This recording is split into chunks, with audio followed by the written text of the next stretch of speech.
Oi, eu sou Elton Simões Gomes e esse daqui é o Deu Tilt, podcast do UOL para os humanos por trás das máquinas.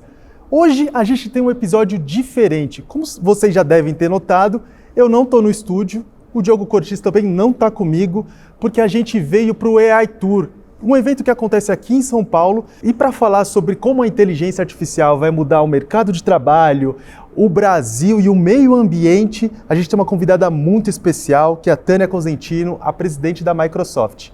Obrigada, Elton, prazer estar aqui. Obrigada pelo convite, obrigada, Diogo, obrigada a todos vocês que estão nos assistindo.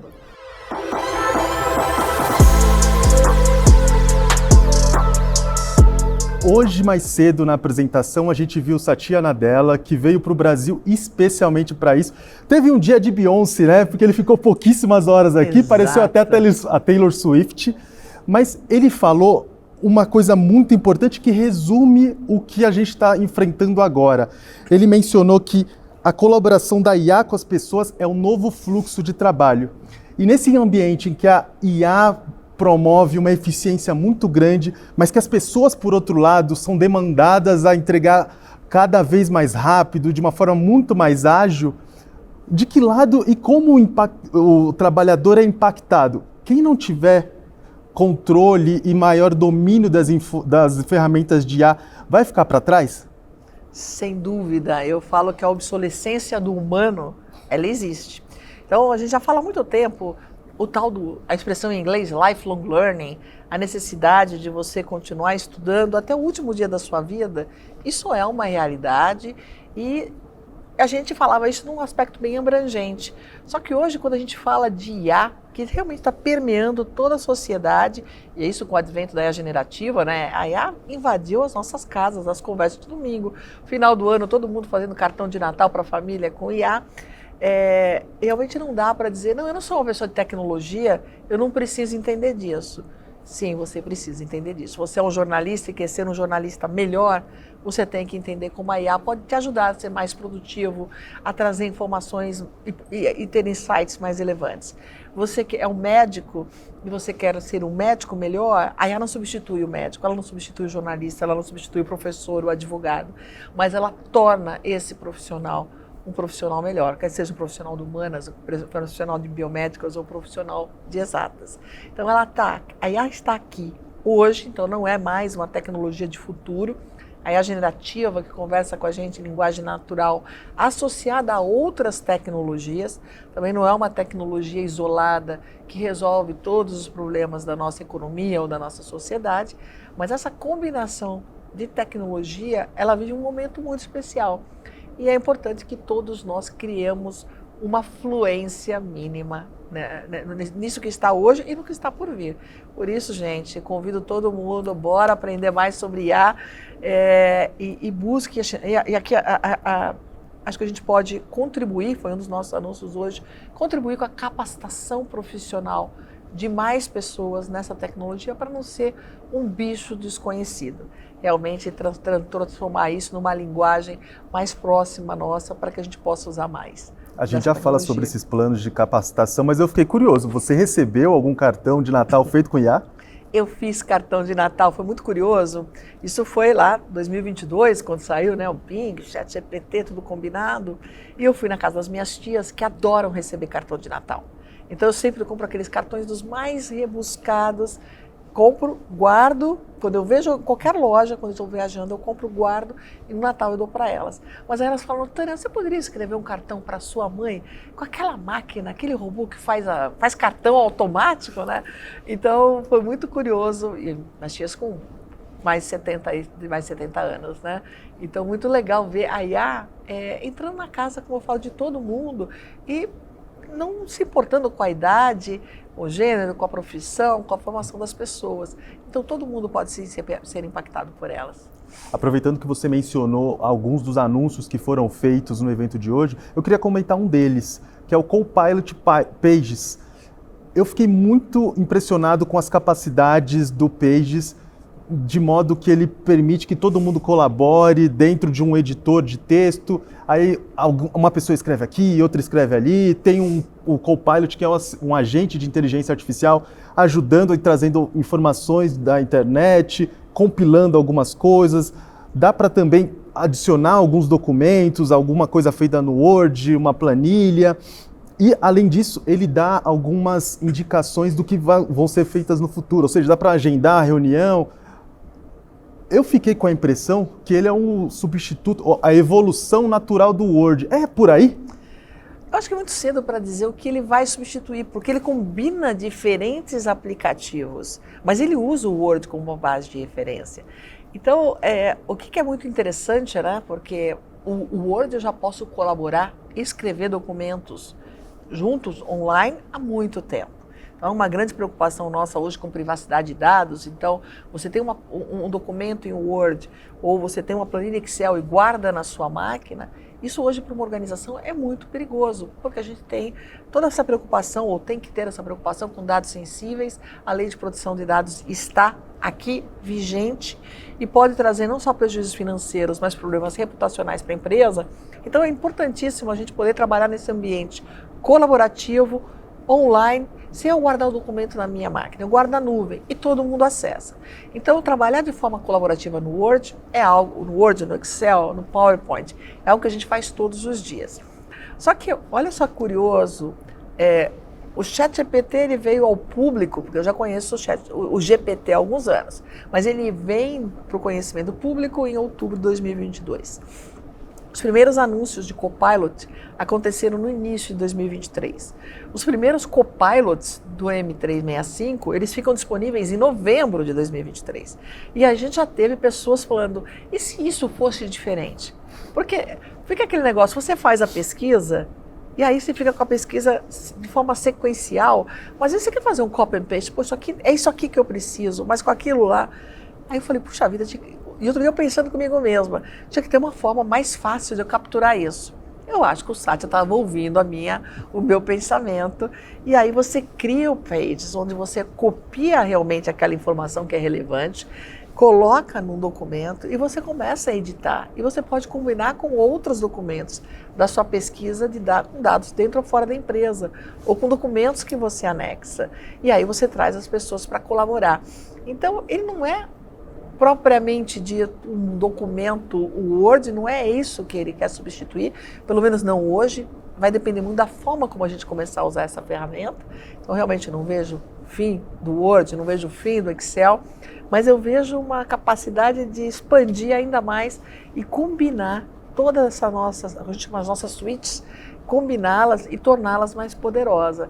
E ficou muito mais gostoso, acho que essa palavra adequada, fazer uma pesquisa hoje pelo Copilot. Então você pesquisa o que te interessa, você transfere para o Pages, e aí eu sei lá, se eu estou organizando um documento para nossa entrevista aqui junto com a Cláudia da minha área de comunicação, eu já chamo ela para conversa, a gente começa a trocar ideias lá. Quer dizer, o que a gente quer é tornar o humano está no centro de tudo isso. Ele não está atrás, não está na frente, e tampouco vai ser substituído pela IA. A gente quer colocar o humano no centro, trazer uma IA que possa fazer com que esse humano não perca tempo com tarefas improdutivas ou tarefas de baixa capacidade cognitiva. E aí você pega, eu pego só o que interessa, leio o que interessa, eu pego fonte, comparo com fonte, eu vou para geração de insights ou análise de insights gerados. Então isso para nós também é muito mais significativo do que ficar só copiando copy and paste documento. Então é isso que a gente quer com a ferramenta. Agora, como a gente vai usar, ou talvez qual seja a próxima demanda, fala, pô, mas já que está com isso aqui, eu adoraria que tivesse uma outra carinha. E a gente vai continuar com os feedbacks dos nossos clientes, adicionando funcionalidades para essas plataformas. Você e outros clientes já estão pensando em novas formas de usar o Copilot, aproveitando que o que você sopra no ouvido do Satya, ele ouve e coloca no Copilot. Não, eu acho que eu sou advisor dele, não conta para ninguém. Não, mas a gente tem todo esse nosso trabalho de adoção do Copilot, ele está sendo feito, como eu falei, internamente. Nós estamos adotando o Copilot hoje. Então nós estamos no mesmo ritmo que o nosso cliente. E quando surge uma nova funcionalidade, o Pages, ela é disponibilizada para nós e para o mercado ao mesmo tempo. Então nós descobrimos juntos com o mercado. Há mais ou menos 3 meses, quando nós lançamos o GPT-4o, foi lançado para nós e para o mercado ao mesmo tempo. Então como que programa isso aqui?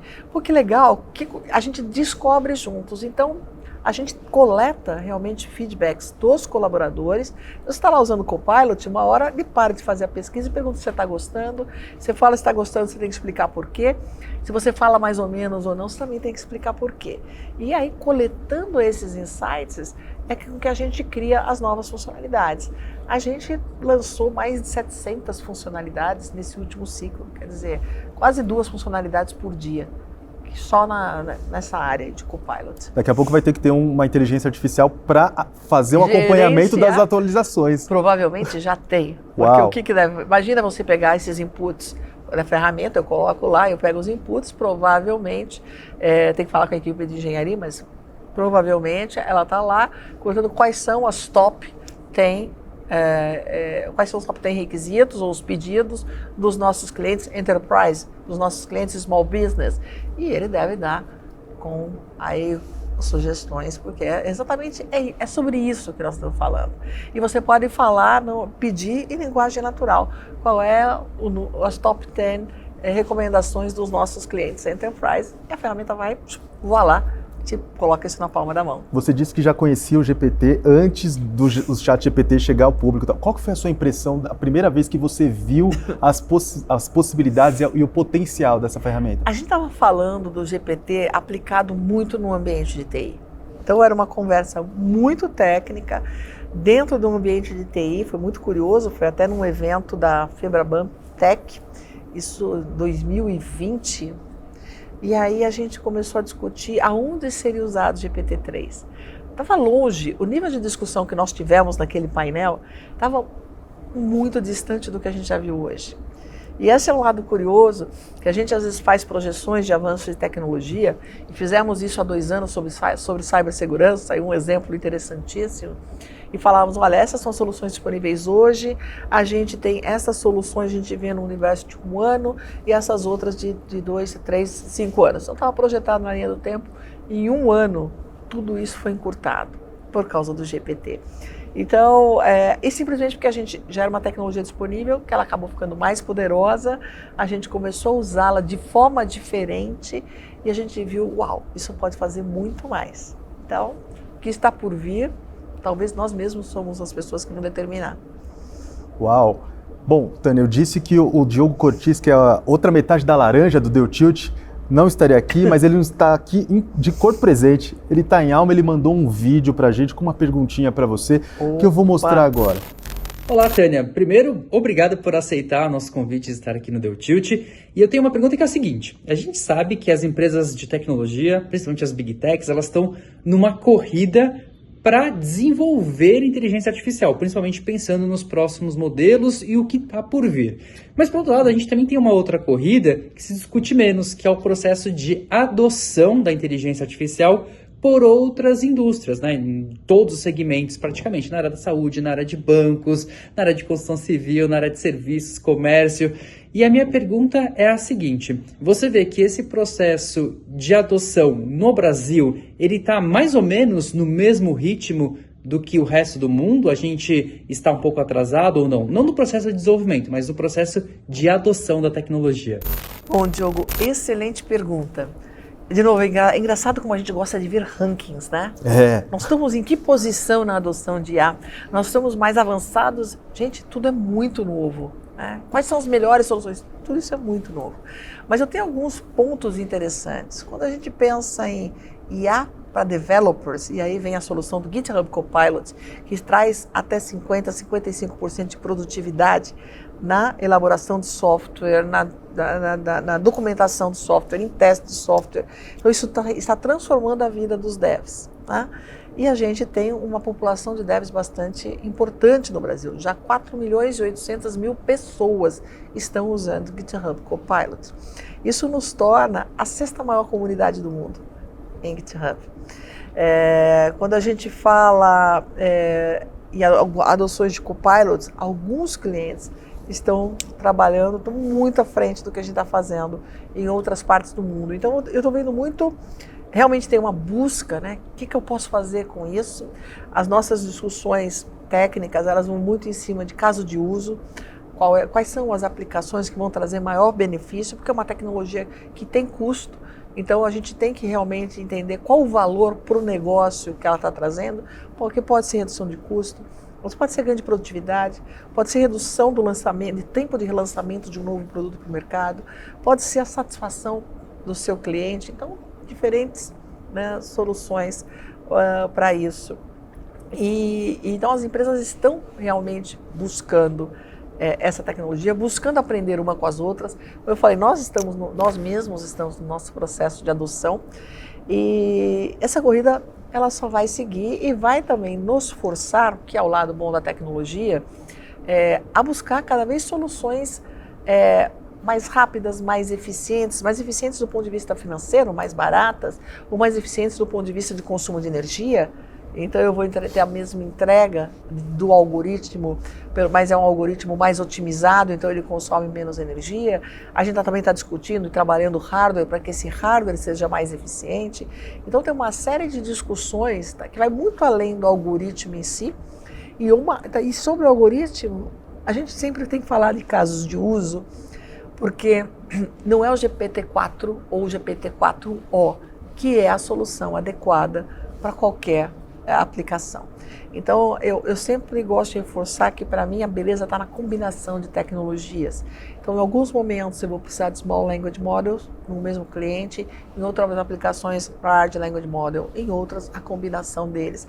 E combinação com Machine Learning, com outras IAs, e isso sim é que vai trazer o benefício. Então, a gente tem que estar muito atento a todo o portfólio que está disponível para poder eleger o que é melhor para o meu problema. Tânia, por outro lado, a despeito dos investimentos bilionários feitos na inteligência artificial, os dados mostram que ainda não houve aquele retorno financeiro e que a tecnologia ainda não moveu o ponteiro do ponto de vista de resultados.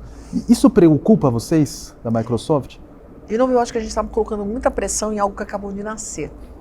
Então, quando você vê, vamos pensar no mundo dos devs, que nós já há anos, a gente vem repetindo a seguinte frase: não há desenvolvedores em número suficiente para atender a demanda da digitalização das empresas, né? Na hora que você consegue ter ganhos de 30% a 50% de produtividade, isso é resultado na veia, tá? Redução de custo ou um lançamento de uma dinâmica maior de geração de novos produtos com o mesmo recurso. Então você está gerando receita.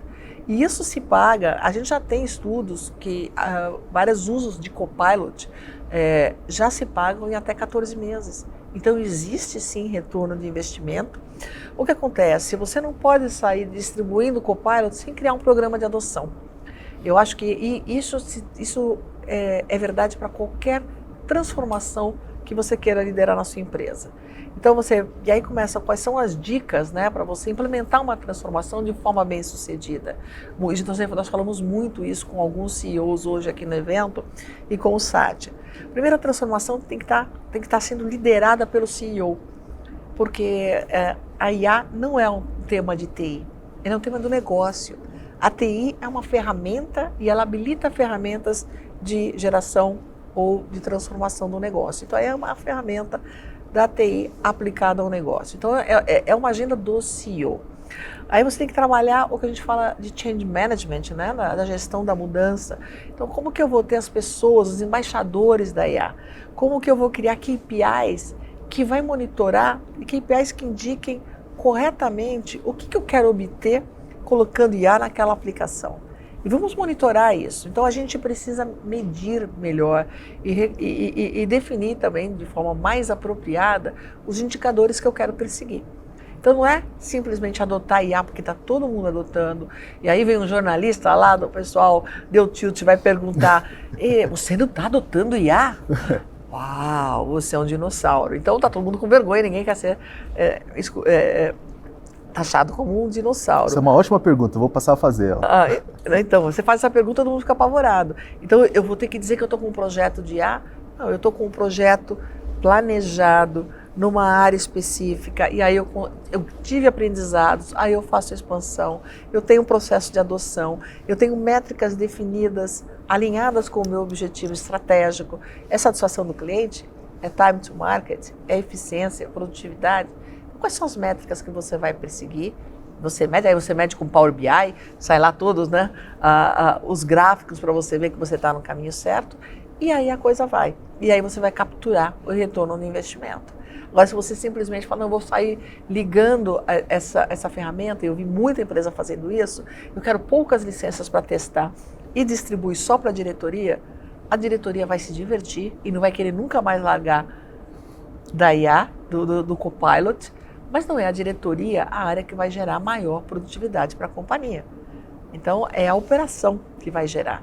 Por isso que a gente tem que trabalhar casos de uso, programa de mudança, gestão de mudança, os embaixadores da tecnologia, definir KPIs adequados, e depois você pode criar comunidades de prática, porque aí você troca experiência. A gente está fazendo muito isso na Microsoft, a competição de prompts, a gente compartilha os prompts. Olha que legal que eu descobri que o Copilot faz. De novo, nós também estamos descobrindo. Então eu acho que essa jornada é uma jornada e nós temos que persegui-la. Você mencionou e na apresentação o Satya também já comentou que o Brasil tem 4,8 milhões de desenvolvedores no GitHub, que é uma baita plataforma em que a comunidade do desenvolvimento se encontra para compartilhar suas criações, para fazer um trabalho colaborativo. E isso faz do Brasil a 6ª maior população dessa plataforma. Esse dado me surpreendeu. Que diagnóstico que você faz dessa informação? Bom, primeiro a gente fala que o GitHub é a casa do desenvolvedor.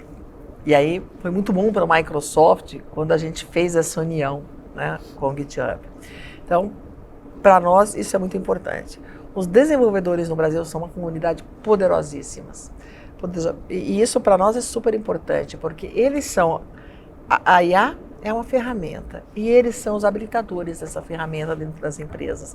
Então, nós precisamos equipar os desenvolvedores para que eles sejam os agentes de transformação do negócio nas nossas empresas.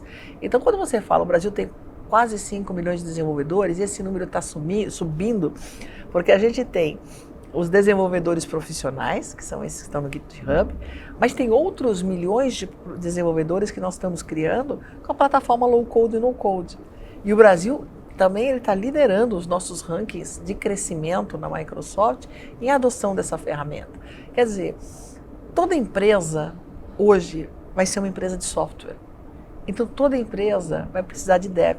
Todos nós vamos ter que ter um pouquinho de dev. Gente, mas eu não tenho ideia de como fazer um código em Python. Mas eu posso fazer um código em low code e automatizar o meu processinho do dia a dia. Então isso está conectado com a nossa missão de empoderar pessoas e organizações a conquistar mais. Qualquer pessoa, de qualquer organização, de qualquer tamanho. Então, a gente é uma comunidade grande de devs, é uma comunidade que está sendo empoderada pela tecnologia e eu vejo isso com muita alegria que o Brasil pode realmente liderar a era de IA. A era de IA de baixo carbono ainda por cima. Por outro lado, o setor de tecnologia no Brasil não se sobressai em relação a outros segmentos da nossa economia. O que explica a gente ter a 6ª maior população de desenvolvedores, uma das maiores plataformas de desenvolvimento do mundo, e a área de tecnologia não ser tão pujante como outros segmentos? Você me permite discordar? Por favor. Porque vamos olhar de uma forma diferente. A área de tecnologia ela é habilitadora. Quando eu olho o setor financeiro do Brasil, para mim é o setor mais sofisticado do mundo. Por que é mais sofisticado? Por causa da tecnologia. Tecnologia embarcada, vamos pensar no Pix. O que a gente faz com o Pix hoje e o que está no roadmap do Pix que vai ser lançado. A gente falou de digital currency, as plataformas de serviço a cliente que os bancos nos oferecem, todo o potencial que o Open Finance tem para transformar. Isso tudo é habilitado pela tecnologia. Então, você fala, não, o setor de tecnologia não é relevante porque eu não tenho uma Big Tech. Eu tenho algumas Big Techs de alguns produtos, temos grandes empresas nacionais de tecnologia, mas aqui o que eu posso fazer com a tecnologia para transformar toda a empresa numa Big Tech? Esse é o compromisso da Microsoft. O que pode ser feito? Exatamente, habilitar os bancos a oferecerem melhores serviços, a alcançarem a maior parte da população brasileira. E aí você tem um desenvolvimento econômico por um lado e inclusão social do outro, que o Pix é uma ferramenta para isso. Quando você fala no setor do varejo, que se sofistica, e o setor omnichannel, e você vai do virtual para o presencial de uma forma fluida, o varejo virou uma empresa de tecnologia e o varejo brasileiro é extremamente sofisticado. Mas não é só, o varejo não está só usando tecnologia para interagir com seus clientes. Ele está usando tecnologia para confecção das suas embalagens.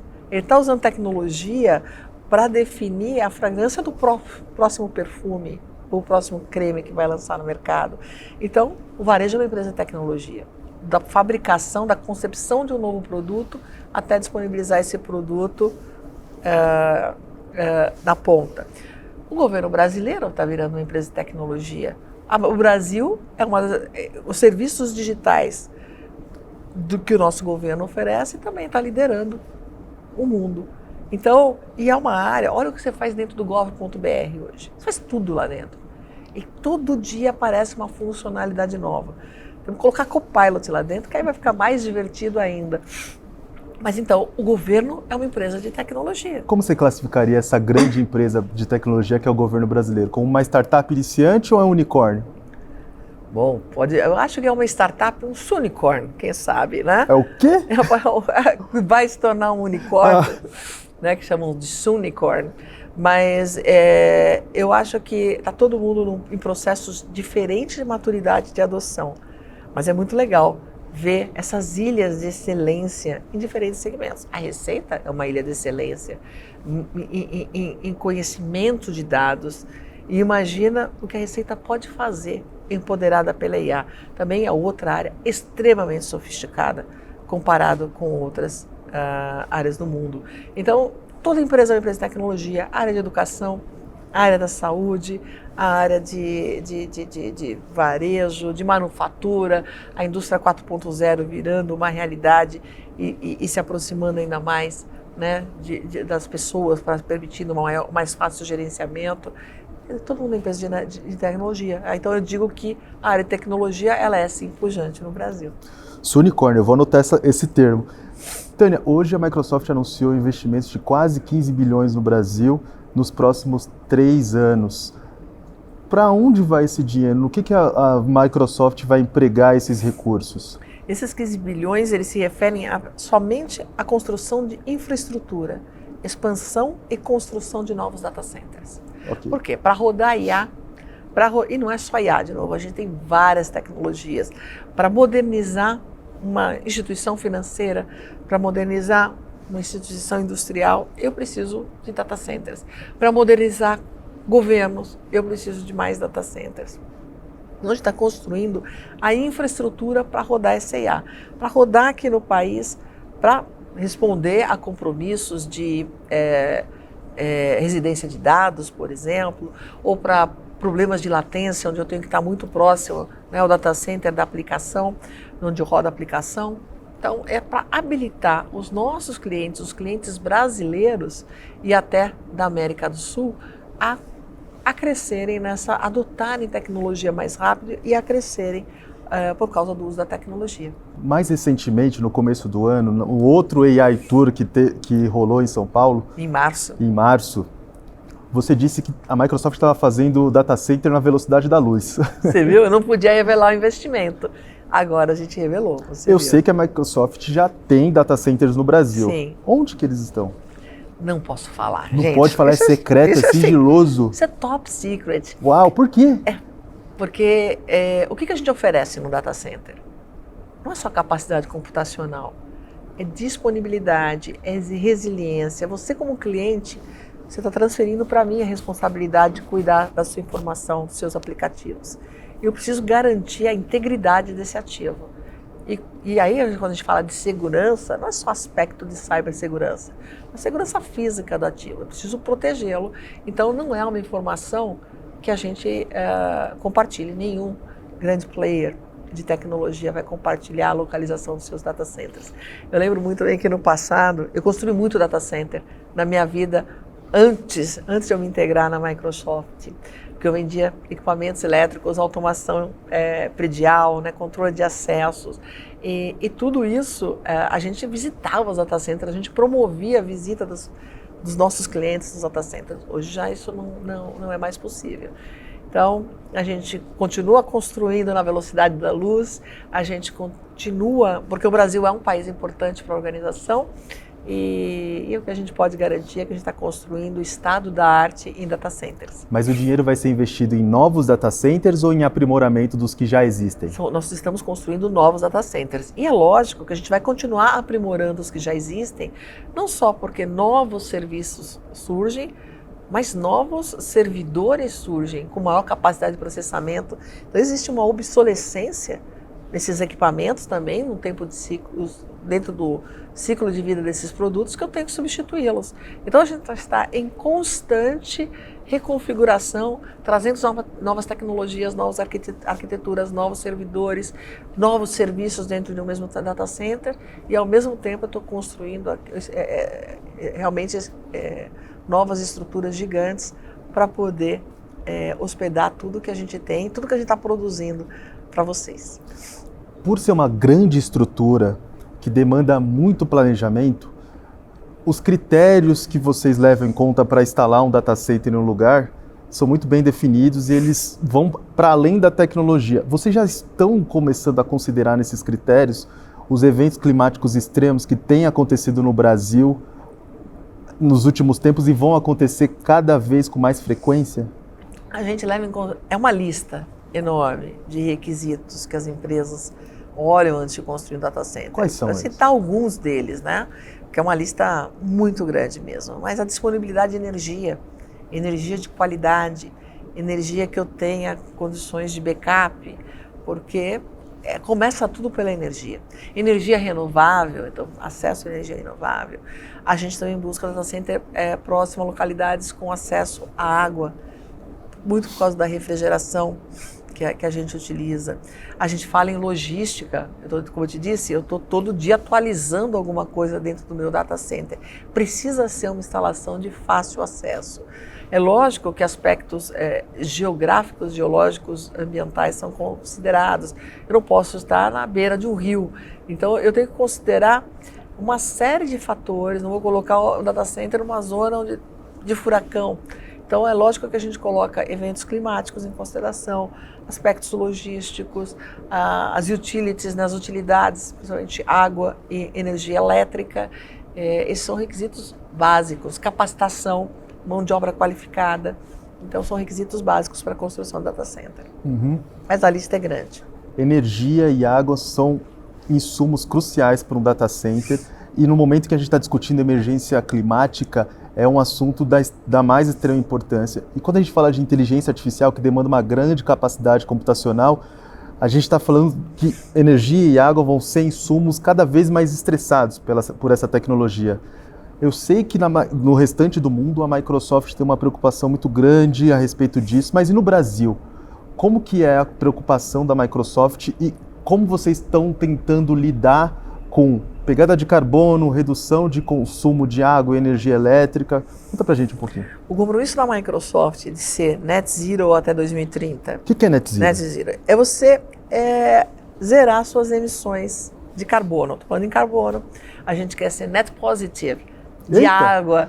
Então, eu não vou só zerar, mas eu vou trazer água para populações. A gente está indo para água, para algumas regiões onde eu posso ter carência hídrica. Então a gente tem feito parcerias com ONGs e a gente leva água para a população.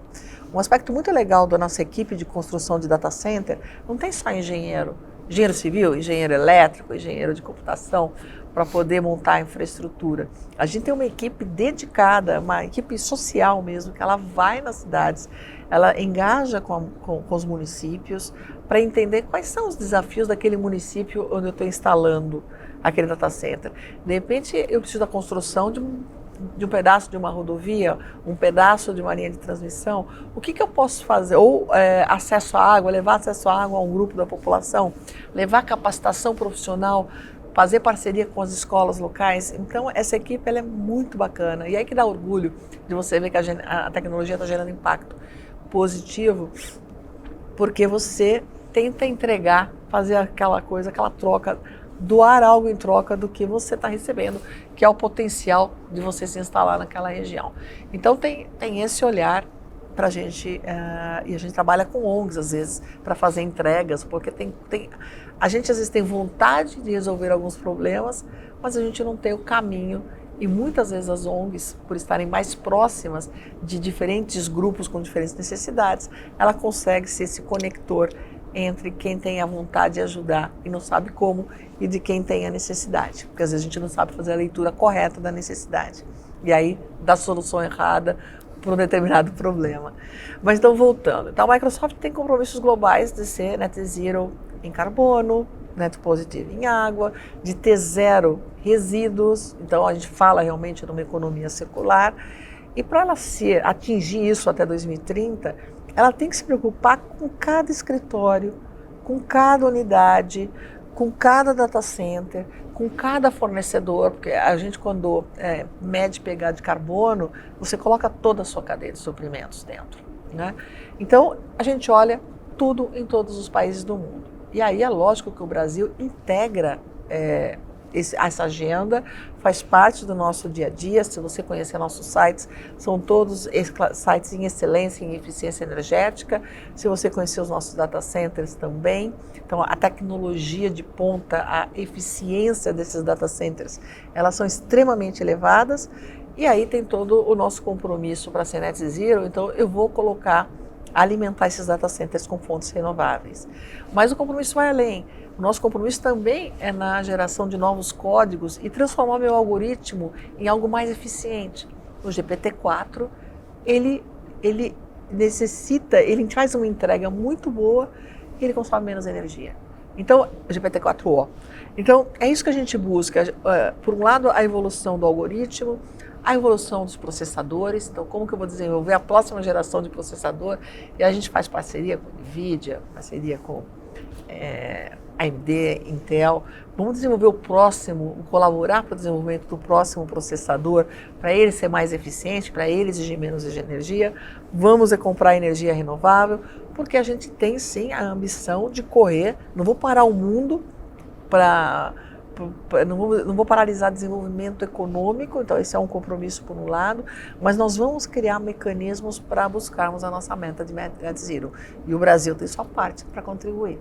Durante a apresentação no AI Tour, subiu ao palco o Geraldo Alckmin, que é vice-presidente da República, e ele estressou o ponto de que o Brasil é um expoente em energias renováveis. Ele até mencionou um termo que é IA verde, alguma coisa assim. Eu também uso esse termo, mas, por favor, termina. Como que a Microsoft aproveita esse momento do Brasil para fazer com que os data centers usem energia renovável? Tem alguma estratégia nesse sentido? Na nossa jornada para ser net zero, não adianta, você não vai acordar 2030 e falar, sou carbono zero. Não. Você tem uma série de ações que você tem que tomar até lá. Uma delas, para não deixar tudo para a última hora, foi determinar que até 2025, que é o ano que vem, todos os nossos data centers têm que ser alimentados por fontes renováveis. Uau. Então nós saímos fazendo parceria. E aí o Brasil, quando ele menciona, né, quando o nosso vice-presidente menciona que o Brasil é uma potência verde, a nossa matriz energética ela é predominantemente verde. E, historicamente, pelas hidrelétricas, mas a gente veio inserindo as fontes eólicas, as usinas solares, tem o biocombustível, agora estamos falando de hidrogênio verde. Então a gente tem biomassa, quer dizer, a gente tem um portfólio de energia verde aqui mais amplo do mundo. Então ele é realmente um portfólio muito interessante porque ele é amplo e você pode usar diferentes tecnologias também. Então é lógico que para eu atingir o meu objetivo, eu adquiro. Então, o nosso compromisso é até 2025, adquirir energia de fontes 100% renováveis. Mas o Brasil tem isso como atributo. Então, a gente pode usar esse atributo para atrair mais investimentos. A gente tem falado muito, desde a pandemia, da disrupção que teve na cadeia de suprimentos, né? E essa disrupção na cadeia de suprimentos deslocou investimentos da Ásia de volta para as Américas. O Brasil usufruiu muito pouco desse deslocamento de investimento. E aí você começou a ouvir as expressões nearshoring, friendshoring, né? A gente está relativamente próximo dos Estados Unidos para poder usufruir desse investimento. A gente é friendly, um país democrático, então a gente precisa aproveitar mais disso. E um país com energia verde, ao contrário de outros que são near e são friends, mas a energia não é tão verde. Então, para mim, é um atributo muito importante do país que pode e deve sim ser utilizado de forma estratégica para atrair investimentos e, por que não, para atrair mais investimentos de data centers. A estratégia de vocês inclui energia eólica, energia solar? Sim, aí a gente analisa portfólio em relação, aí a gente vai estudar a região, vai avaliar a disponibilidade, a gente olha sempre no portfólio. Ô, Tânia, tem virado uma grande polêmica, um assunto bem controverso, o fato de algumas grandes empresas de tecnologia usarem dados públicos, dados produzidos por usuários, para treinar suas próprias IAs. A Microsoft faz isso, mas de um jeito diferente, de Meta, X, que é pegar dados públicos na internet, inclusive de redes sociais, para treinar as próprias IAs. Está no horizonte da Microsoft fazer algum tipo de remuneração, de compensação dos produtores desses dados que foram usados para treinar a IA? Isso é uma questão que está em discussão, porque, de novo, são aprendizados que você tem, né? Um compromisso que a gente tem, e esse é muito importante, eu não uso dado de cliente para treinar a IA. Então, a gente busca os dados públicos. E esse é um ponto que é importante, porque o seu dado é seu. E se eu quiser usá-lo, eu tenho que pagar por ele. Né? É seu dado, é o seu produto, é seu ativo. E o que a gente vê é que muitas empresas de tecnologia não têm essa consideração e vai usar os seus dados. Então a gente fala, quando você não vende, não recebe pelos seus dados, você é o produto. Então você está ajudando, monetizando o produto de terceiros, né? Então deixa eu monetizar meu próprio dado.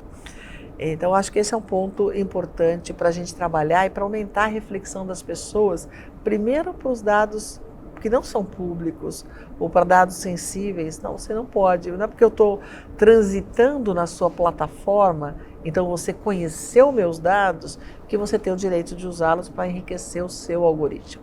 Então, acho que esse é um ponto importante. E aqui a Microsoft tem um compromisso muito sério. A gente não usa os dados dos clientes para treinar nosso algoritmo, a gente trabalha com o compromisso de encriptar dados de ponta a ponta, também para garantir segurança, então esse é um compromisso muito forte. A gente tem falado muito em direitos autorais e proteção à propriedade intelectual, porque mais do que, se o dado é público, eu posso consultar, isso é um ponto. Mas se eu vou usar esse dado para criar, porque a IA generativa ela cria, e eu posso criar uma música. Eu posso criar uma música do zero, com alguns insights do que eu aprendi na rede. Eu posso fazer um plágio, então copiar uma boa parte de uma música que existe um autor que deveria ser reconhecido. Então, o que nós estamos tentando fazer aqui é aprimorar o algoritmo e nós criamos um guia de princípios para garantir a proteção de direitos autorais. Então, o que eu devo fazer, ou como eu treino a minha IA, para ela pesquisar, você vai seguir pesquisando na rede, mas para ela não infringir nenhum direito autoral. Então, isso nós já criamos esses princípios e estamos orientando os nossos clientes, porque antes era mais fácil, porque eu construía a minha IA, o risco estava todo nas minhas mãos. Agora você vai usar a minha ferramenta, o meu plugin, para construir o seu copiloto. E aí você pode fazer um plágio, você fala, não, a culpa não é minha, a culpa é da Microsoft. Então eu vou falar, Elton, você quer construir você quer compor músicas com IA, então você vai seguir essa lista de princípios. Se você seguir essa lista de princípios e tiver um problema de propriedade intelectual, eu me responsabilizo. Se você não seguir as minhas listas de princípio e tiver um problema de propriedade intelectual, é um problema seu, você vai ser responsável por ele. Então, de novo, é um aprendizado na jornada e a gente está incorporando esses aprendizados e melhorando. Aí você melhora a ferramenta ao longo do processo. Bom, o Diogo não está aqui e para não deixar você ficar com mais saudade dele, ele trouxe uma outra pergunta. E essa daqui é boa, hein? Opa, vamos lá. Tânia, e além desses 15 bilhões que a Microsoft pretende investir no Brasil, né, para ampliar sua capacidade de computação por aqui, quais outros benefícios ou quais outros valores que a Microsoft consegue deixar aqui para o nosso país? Bom, Diogo, ótima pergunta, porque a Microsoft não está aqui de passagem, né? A Microsoft tem quase 50 anos, fazemos 50 anos no ano que vem, 40 anos de Excel ano que vem. Quantos anos de Brasil? 35 anos de Brasil esse ano. Então, ano que vem, 36 anos de Brasil. E a gente vem construindo uma história de parceria com o país, uma história de apoio com nossa equipe de filantropia para ONGs, levando tecnologia para que as ONGs possam entregar mais. A gente vem fazendo programas de capacitação profissional e nós colocamos já em 2020, eu falei, pessoal, nós temos vários programas de capacitação, vamos colocar tudo dentro de um mesmo guarda-chuva para a gente poder medir impacto, o que funciona, o que não funciona. Naquela ocasião nós criamos um programa Microsoft Mais Brasil, com vários eixos, e um deles é capacitação profissional, emprego e empreendedorismo. Dentro do programa de capacitação e emprego, nós criamos um programa chamado Conecta Mais. E agora a gente muda o nome dele para Conecta IA. Por que Conecta Mais? Porque o objetivo é conectar o indivíduo a uma capacitação profissional que o leve a obter um trabalho. Então, esse é o princípio do programa. E aí nós lançamos dezenas de trilhas de treinamento, naquela ocasião, desde letramento digital até ciência de dados. Então, se você é uma pessoa com zero experiência no computador, você vai para o letramento digital. E na medida que você for adquirindo conhecimento e tem interesse, você pode perseguir as diferentes trilhas, fazer um treinamento, buscar uma certificação, colocar o selinho de certificação no seu LinkedIn e ganhar o... Sigam isso, porque eu digo que essa é a receita poderosa.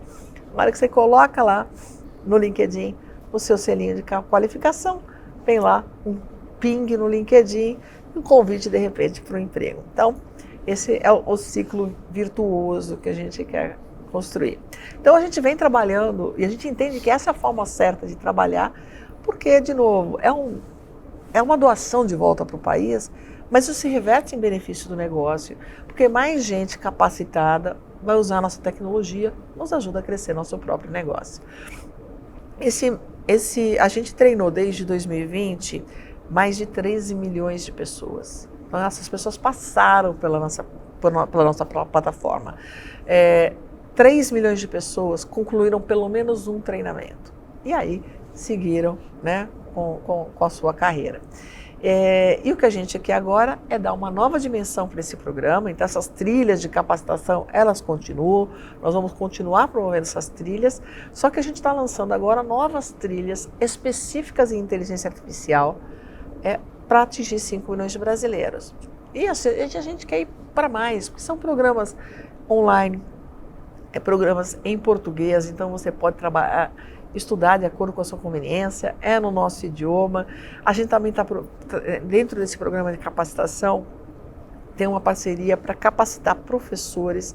Eu quero que os professores estejam habilitados a usar a IA para que eles possam transformar a educação, mas ajudar os seus alunos na sua jornada de adoção de IA.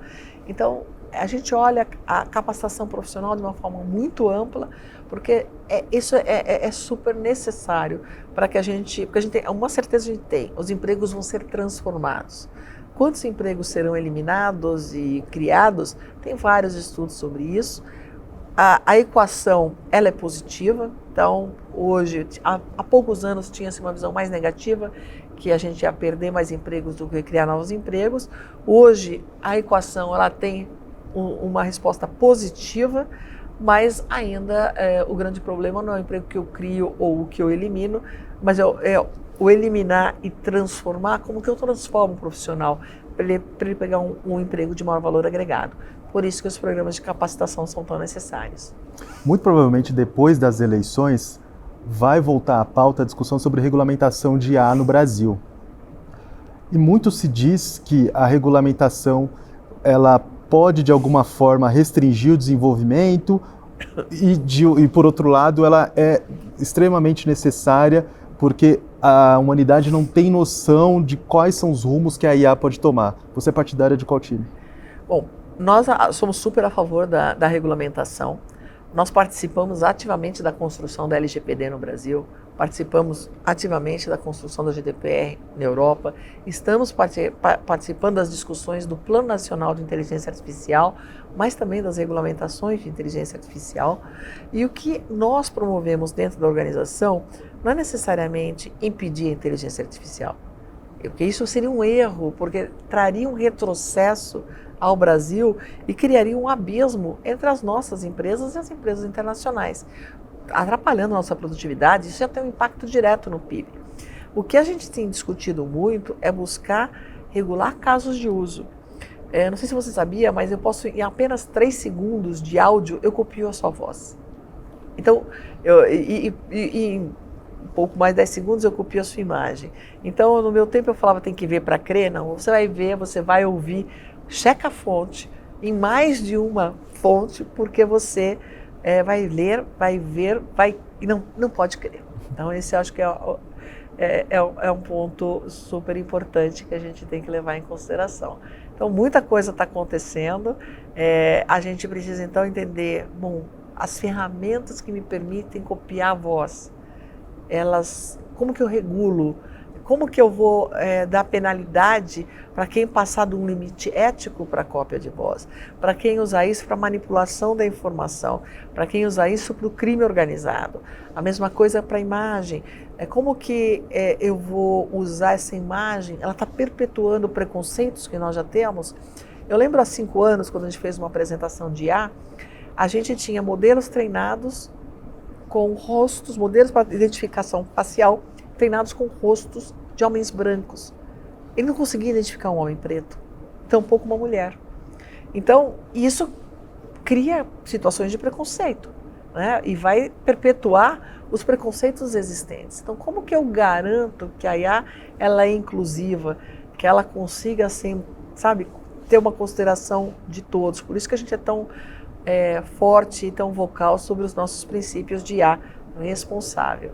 Mas a gente vê por esse lado, a gente é a favor da regulamentação, a gente é a favor da regulamentação de casos de uso, não da tecnologia. Casos de uso sensíveis precisam sim ser regulados e precisa ter uma responsabilização pelo mau uso desses casos. Você é uma pessoa conhecidíssima, já teve a voz copiada? Já. Mentira. Não, e você não sabe. Aí o pessoal brincando na organização que eu sou corintiana, acho que todo mundo sabe que eu sou uma corintiana apaixonada, e eu tive que... tem um áudio com a minha voz dizendo toca no Caleri que é gol. Gente, isso é fake news. Cuidado. Tânia, obrigado pela conversa, obrigado por ter topado conversar com o Deu Tilt. Não, prazer enorme estar aqui com vocês, uma conversa ótima, sucesso para vocês e para a plataforma, e vamos juntos embarcar nessa era de IA. Bom, gente, eu sou Elton Simões Gomes, esse daqui foi o Deu Tilt, podcast do UOL para os humanos por trás das máquinas. Não se esqueça de seguir a gente lá no YouTube e no canal do UOL. Até mais.